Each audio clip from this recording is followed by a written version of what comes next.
Hello again, and welcome to another episode of Leading from Alignment with our good friend John Opalewski. As we approach in just a few weeks our 200th episode, how's it going, John? Hey Jim, it's good, and I'm so excited that we have been together. It'll be for 200 episodes. Wow.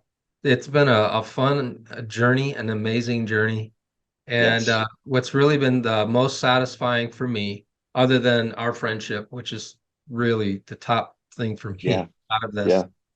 is the number of notes, texts, Yeah. messages we get from all over the world, Yeah. which is shocking to me, Yeah. all over the world, people that love the pod and are Yeah. learning and being encouraged and challenged. And so I'm doing good. Yeah. I feel so excited that we've made it this far. Yeah. And so here we are. Here we are. So today we begin our five top countdown, and today is number five. Can you give us a Yes. little hint about what this is going to be? Yeah, this is episode 196, and Yeah. the fifth most popular pod that we ever recorded was When Leadership Squeezes You. Right on. And as we go to uh, this episode, lead pastoring, I believe, is quite possibly the ultimate bench vice. Yes, it is. Yeah, I agree. There Yeah. is this lingering sense of weight, coupled with the messiness of people and the seemingly unrelenting demands of the role. Yeah. And altogether, it just is this perfect storm of pressure Yeah. that squeezes every lead pastor, Yes. uh, and some more than others. But here's the good news, that when difficulties and challenges emerge, all is not lost. In Mm. fact, something good is likely on the horizon. Yeah. And so with that in mind, Jim, my hope is that our listeners and watchers will really enjoy this episode replay. Yeah. And as you enjoy this, if you have comments besides, gee, Jim used to have more hair and was thinner, please feel free to leave your comments on there. God bless you guys. Enjoy this. Our fifth most listened to out of 200 podcasts, When Leadership Squeezes You. Hello, and welcome again to another episode of Leading from Alignment with our good friend, John Opalewski. How are you today, John?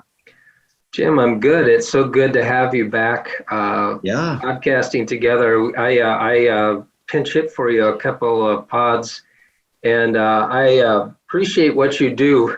Obviously, we got through them okay, but so glad to have you back. Yeah, it's good to be back. And for those of you who are praying for my wife, she had surgery. She's doing great.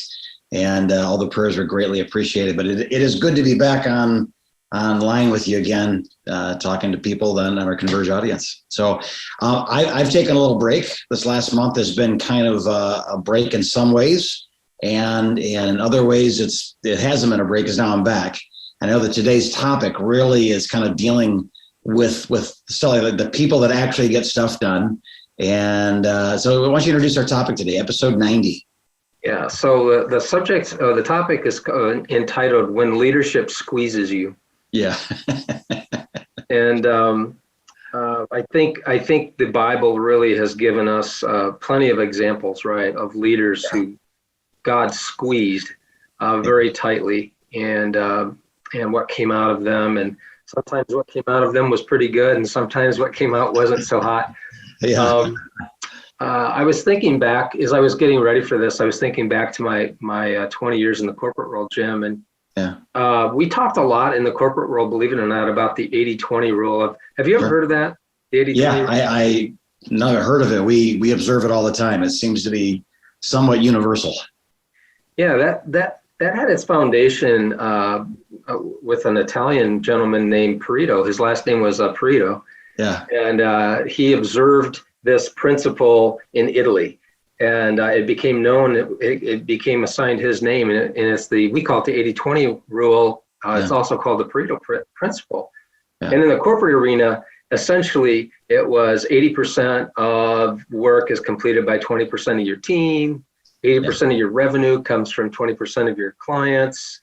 80% of your complaints come from 20% of your clients. Yep. And as I was preparing for today, I was thinking about another principle in Scripture, and I call it the 50-20 Okay. principle. But it has nothing to do with ratios. Okay. There's this fascinating scripture in Genesis chapter 50, verse 20, and it captures the words of Joseph, who was one of Jacob's 12 sons. This is such a well-known story. I think everybody who's listening has probably heard this story. Yeah. And in that verse of scripture, Joseph says to his brothers who threw him into a pit and then sold him into slavery because they were jealous of him. Right. He said, "You intended to harm me, but God intended it for good." Right. To accomplish what is now being done, the saving of many lives. Right. And, so often as a leader, I think when challenges come our way, Jim, when trouble comes our way, there can be this tendency to not be able to see any good coming from it, right? Or, God, why are you doing this to me? Why are you letting this happen? I've actually heard this week, it's Monday, right? I've already heard that. Yeah. This week from a leader, like, God, how could you let this happen to me? Yeah. And what we think as a bad thing at the beginning, right? God is just this amazing genius who takes that and he allows us to be squeezed because he's got something wonderful that he wants to bring out the other side of that process. Right. I'm pretty sure you've experienced that in your personal life, right? Yeah. Yeah. Well, I think it's called a testimony, right? The worst things that ever happened to me, once redeemed, become some of the most treasured possessions in my soul. If it hadn't been for that season, I wouldn't be able to do this season sort of things. Yeah. And I think that belief that God is able to take all things and make them into something good when we love him or called according to his purposes, that takes a lot of faith. When you're in the middle of the recipe, when you're making cookies and you have a mouthful of lard, that's not a cookie. That's not what I wanted. A mouthful of salt and a mouthful of baking powder and a mouthful of flour. Like, cookies are terrible. Right. And then you put in the chocolate chips and the brown sugar and the molasses and then you bake them. And there's this beautiful thing called the chocolate chip cookie, but it's made out of individual pieces that are unpalatable, as they go into the bowl. Yeah. And I think if I respect anybody in the Old Testament, it would be Joseph, right? Because he had a lot of curveballs thrown at him, right? His brothers are jealous of him. He's daddy's favorite. They throw him into this pit. They sell him into slavery. They tell their dad that he had been killed. Think about, how'd you like to grow up in that family, right? Just right. 11 siblings that don't like you. And he ends up in Egypt, right? And he gets to Potiphar's house. Maybe Potiphar bought him as a servant, and he excels there. But things don't go well there. Potiphar's wife tries to seduce him, and he runs away from her, and she lies about the whole thing, and he gets tossed into prison. Yeah, he excels in prison. He finally gets out of prison, and he becomes second in command, right?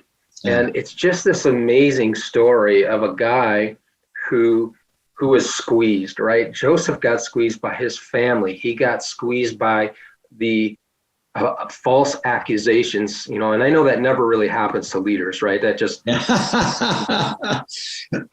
we can't relate, right? No, it has to be true, or they won't put it on social media. That's the way it is, yeah. And there's something fascinating that's repeated several times as that story unfolds, and it's these words: the Lord was with him. Yeah. Wow. The Lord was with Joseph.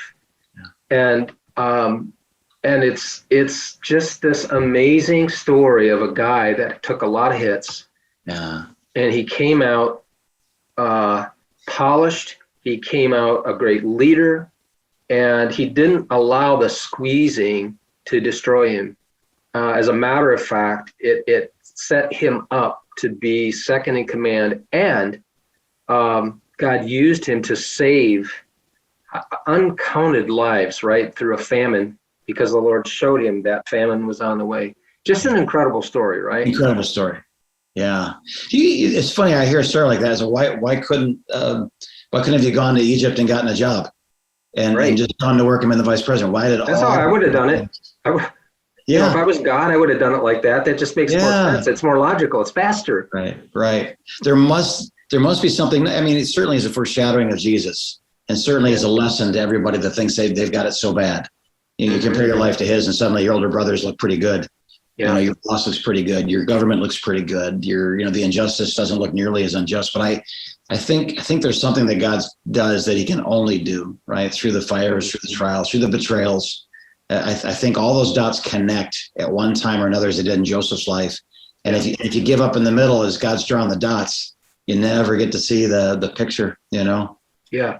And so that 50-20 principle, you intended it for evil. Yeah. But God intended it for good. Here's the way I paraphrase that. It's that God can transform our brokenness and pain into something life-giving and good if we cooperate with him. Yeah. Yep. And so when leadership squeezes you, I want you to know, and I think, Jim, you would echo this, all is not lost. Right. As a matter of fact, something good is probably on the horizon. Yeah. But it's hard to see that when you're in the middle of the vice. And I'm telling you, lead pastoring is the ultimate, at least in my life, was the ultimate bench vice. Yeah, it is. Yeah. Jim, there's a lot of things that squeeze a pastor, right? There's that ongoing sense of weight and responsibility in the room, right? There's and I said earlier, sometimes we get accused improperly, like our motives. People question our motives. Sometimes they question our behavior. Sometimes people expect lead pastors to be proficient in 15 things. Yeah. And you can get squeezed, right, just by the demands of the role. And I think that it's not difficult for a lead pastor, especially, and I think the squeezing happens on not just in the lead pastor role, it happens in the other roles too. But I've had other roles in a church. The lead pastor role is very unique in that sense of pressure that I felt. Jim, would you agree with that? Was that your I would. I think that when you're the senior pastor, everything is your responsibility on some level.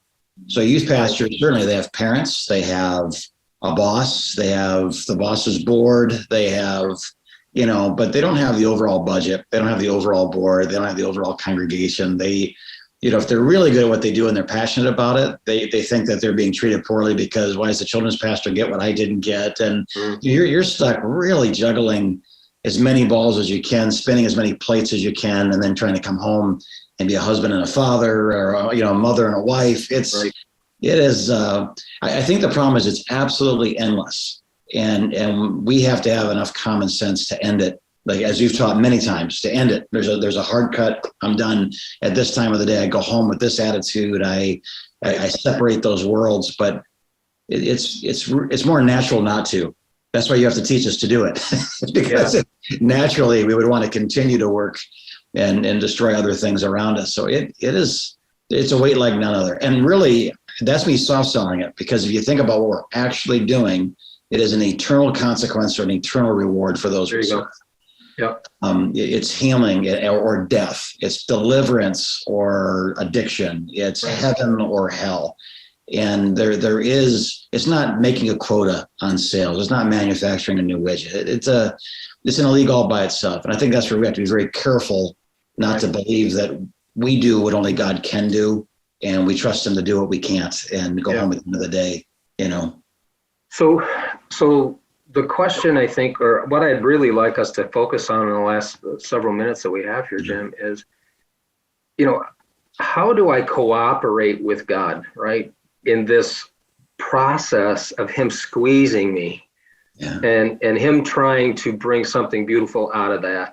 I mean, we know God will do his part. I mean, he is absolutely, ultimately trustworthy, and we know that he'll do his part in the equation. But I don't know that I always can count on me to do my part. And so I want to talk about what our part is in that equation. So when leadership is squeezing us, and we know conceptually, okay, God, you're up to something. You're trying to grow something in me, help me to develop and mature. How do I cooperate in that process? Because if I don't cooperate, I don't think I get the benefit. Right. And we get to do it all over again sometime soon. Oh yes, right. I've run around the same mountain several times. Yeah. So it's not getting taller. It's not getting taller. We're just burning a rut. It's where our path is getting deeper. The mountain's not getting taller. So I just want to share real quick 4 things I think that will help us as leaders to do our part. So here's the first one, is to tell ourselves out loud that God is with us even when we're being squeezed. Yeah. That phrase, the Lord was with Joseph, appeared while he was in prison. Right. The Lord was with Joseph, even in that horrible spot. And God reassures us in Hebrews. He says, I'll never leave you. I'll never forsake you. And there were times as a lead pastor, Jim, where I was being squeezed so tight that I felt as though God wasn't with me. Right? I didn't have the emotion of his nearness to me. But the truth is, he was there the entire time. Sure. Even when I thought, you've left me out here to get beat up by people or beat up by the rule. So that's the first thing. What do you think about that one? I think that our brains do not respond well when what neuroscientists call cognitive dissonance, when what I'm doing does not make sense. So what you have to have is something they call continuity of narrative. It has to all make sense. So there's moments that don't make sense, but but affirming that this all makes sense, that God is able to take all things, that God is with me, that he who began a good work in me will be faithful to complete it, that I am the head and not the tail, that I'm the apple of God's eye. He's carved me in the palm of his hand. You see what David does. He says, my life is terrible. My enemies are prospering. This isn't any fair, but I will praise your name, for you are worthy, and I will trust you. I think it's okay to sing the blues as long as you end with worship before God. So that if you don't, then it's just the blues, and that's not good for anybody. But confess your pain is proper. Yeah. And sometimes I need somebody to remind me too. I need you in my life, Jim, to tell me it's going to be okay. That you see the fingerprints of God on what's going on in my situation. I was just having a conversation today with a young pastor who's just going through it, just really going through it, Jim. And as I listened to his story, it reminded me of my story. You became a lead pastor at age 29. I became a lead pastor at age 29, very young age. And just and because of that experience that we went through, and I have a lot of years on this young man, I see the fingerprints of God on this thing. Now he's looking at it like, this is a disaster. Get me out of here type of thing. Get me out of this, what I'm in. And I'm saying, God is up to something in your life that is going to be wonderful when you can look at it through the rearview mirror. Right. But he's with you. He's not abandoned you in this. So I think that's one thing. That's part of our part, is to say that. I think it's true. That helps. But I think the painful stuff deserves a reaction, but the painful stuff can't be your conclusion. The conclusion has to be faith. So it's okay to say, I'm confused, I'm scared, I'm frustrated, I'm discouraged, God, but that's saying it out loud. But I know that you are with me. I know that you sent me here. I know that I'm standing on promises. I know that, I will finish someday, but I will not quit. I promise. I give you my word as you've given me yours. I will be faithful to that. I think those confessions, I think, again, you say, this doesn't hurt. It's no big deal. I'll get through this. Well, it does hurt. You might not get through this if that's the way you're going to deal with it. But being honest with God, with yourself, with a counselor, with a friend, but it has to end. The natural inclination of complaint because of pain is normal. It just can't be your conclusion. There has to be a better conclusion. That conclusion is, but isn't God faithful? I wonder how he's going to take all these ingredients and make chocolate chip cookies out of it. Yeah. So I think that's a really important part of our part of the puzzle here. Second one is to maintain integrity when it would be easy not to. Yeah. Oh boy. Yeah. So, Joseph, let's use him as the example. He refuses the sexual advances of Potiphar's wife. Yeah. And, I think in that moment, he could have told himself when Mrs. Potiphar was throwing herself at him, God, I've had it rough. You gave me these dreams that said that at one time my brothers would be bowing down to me, even my parents would be bowing down to me, and look what's happened to me. So what difference, God, does it make if I resist this temptation or not? Right. Well, he didn't do that. Right. He did a 180 and he ran away from her. And for this 50-20 principle to work, it's so important not to cave into our disappointment, our pain, our anger, and say, God, you've not treated me right. So this scenario has presented itself to me. Why does it matter? Joseph didn't do that. Right. He maintained his integrity. I think that's an important piece of the puzzle. I think too, if you're looking for justice, everything in my life has been unfair. So if you're going to victimize me by buying me as a slave, I'm going to victimize you by destroying your marriage. And that's what you get for messing with me, kind of thing. Really great point.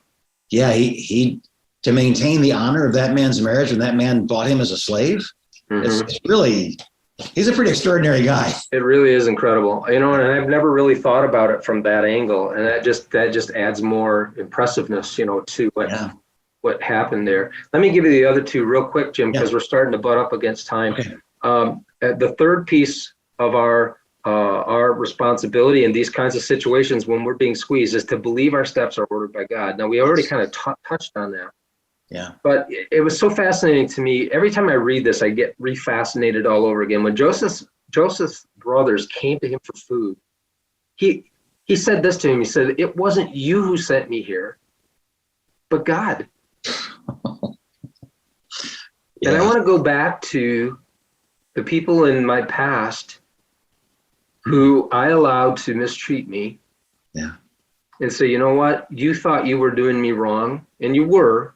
Yeah. But God had another plan in mind. He used that to squeeze brokenness out of my life. Yeah. And I'm doing today what I'm doing because I got hurt and I was wounded by people that I felt should have not done that to me. Yeah. So I can see the beautiful ordering of my steps of God, even through my pain. So Jim, when I was in the darkest days of my depression, I felt cut off from God, but I wasn't. I thought my life was over, but it wasn't over. In the middle of that dark tunnel, I saw no possible good coming from it, but God had this amazing plan that I had no clue about in the middle of all that mess. Give me some feedback on that one real quick. You just come again. How do you teach somebody that? How does one prisoner look at another and say, "But hey, isn't this great? This is going to be something that God uses for the rest of our life." I think there has to be an overall trust, like you're saying, in the faithfulness of God, and that He's ordering your steps. Because no discipline seems pleasant at the time, right? But painful. But for those who've been trained by it, it produces this harvest that comes later on. So basic training was not a joy for me, for the Army, but it's borne dividends the rest of my life, 30 some years later, learning that what I thought my limits were not even close to my limits, and remembering that in every relationship and every training scenario. And ever since, I realized that when pain tells me to stop, I'm only about halfway there if you push well enough. So I think my wife had a really terrible childhood, and she was telling me the other day, like years ago, the older you get, the more the other day is a decade ago. But the other day, she said, I wish I had a time machine. I could go back and rescue you from that. She goes, if you ever make a time machine, don't do that, because that was the crucible where things were purified. I now have abilities. I can tell when people are lying, because I lied to people for years about what's happening in my home. I know when people are hurting and they're masking it, because I would live behind a mask. I would have no ability to help people the way that I get to today if it hadn't been for living the hell that I went through. And I remember going, "What?" She's like, "If you've been a time machine, don't change my life. It's what God used to make me me, and I get to help people with it." I get it, but love says rescue them, and Jesus did. He rescued her. And now she's rescuing others. That's. And I want leaders to hear that. Yeah. That I know that there are some listening today, and you are going through a very difficult time. Right. Look, if you belong to Jesus, your steps are ordered. Yeah. It might not feel like it. It might not look like it. It might not play out the way you had originally planned, but God has something amazing that he wants to craft out of your pain. Yes. Yeah. And use it to make you more effective, a better person, a deeper person, a more complete character. So hang in there. Get help if you need it.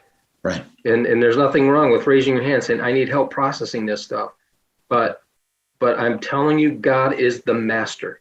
He does this every day, thousands of times a day. He does this all the time. Let me give you one more, Jim, and then we gotta rock and roll.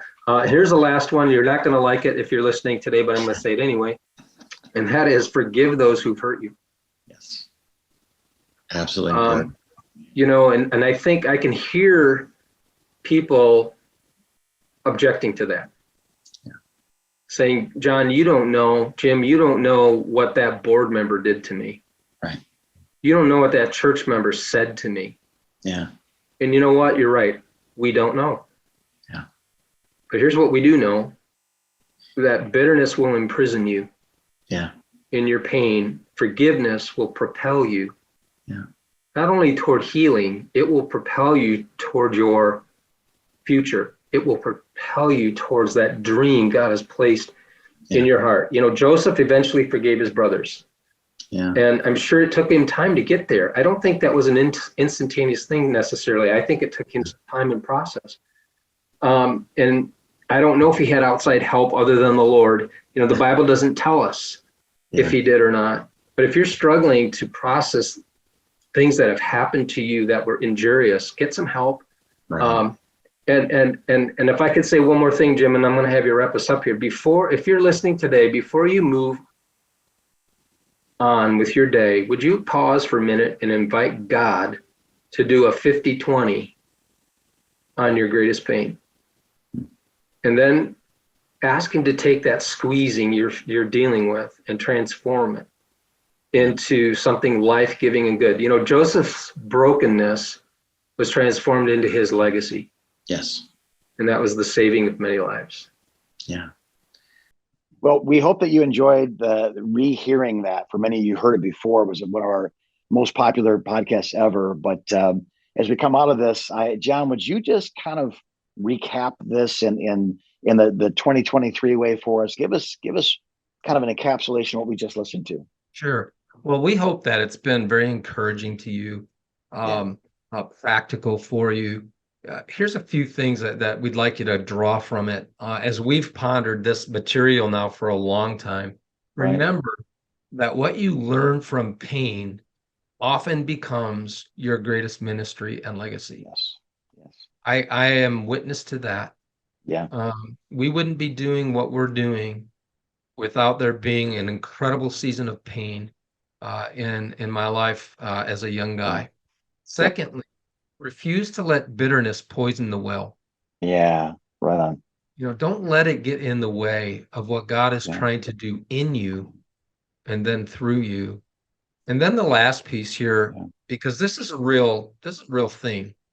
You can feel stuck in the role, and the pressure can feel like it's something you can't get out from under, and you don't know what to do sometimes, or who you can talk to, but like who's safe. Right. Well, we want to let you know, get a coach. Yeah. Find a coach, find a qualified coach who can help you process where you are and help you get unstuck. So Jim, that would be the thoughts I have. Right on. John, thank you. This is our number 5 out of our top 5 episodes. Next week we come back to number 4, and then the week after that, number 3, number 2, and then the number 1 most listened to podcast, most watched podcast of the last 200. So God bless you, our dear listeners and watchers. We are cheering for you, and we'll see you again next week as you continue to lead from alignment.